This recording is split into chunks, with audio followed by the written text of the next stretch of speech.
શેરડી છોડતો ઓગળી કપાળી પાસે બેઠા છે દ્રૌપદી રાણી. પ્રેમ એ પરમાત્માને પ્રગટ કરે છે અને એવો જ પ્રેમ દ્વારકાધીશ પ્રત્યે મીરો, દ્વારકાધીશ પ્રત્યે દ્રૌપદી માને લાગેલો હોય છે. એ જ ઘડીએ છે ને દ્રૌપદીએ ચીર ફાડી પોતાની 1.25 લાખ રૂપિયાની સાડી ફાડીને ભગવાન કાળિયા ઠાકોરને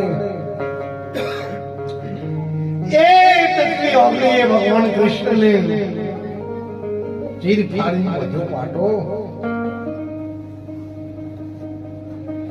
એ જે ચીર ફાડીને પાટો વધ્યો તો એનો ભગવાને એની નોંધ દ્વારકાધીશ પરમાત્માએ લીધી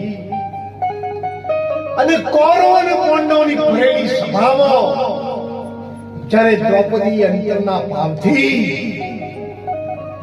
અંતરના નાદથી જ્યારે દ્રૌપદીએ પરમાત્માનો પોકાર કર્યો, એ કુડિયોનો નથી મેલી મારો વાલો સાચોનો સંગાથી ગજરાજે જળમાં રહી પ્રાર્થના કીધી, મારે વાલી ગરુડે બેસીને ખંભો લીધી. એ જ દ્રૌપદીનો અવાજ સાંભળી, એ જ દ્રૌપદીનો પોકાર સાંભળી,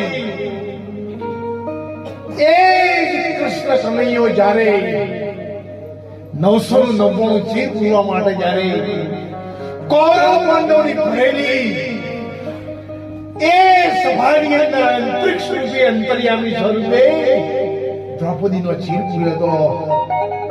અને એ જ કાળિયા ઠાકરના નામના ભજનમાં આજ આપણે મળેલા છીએ.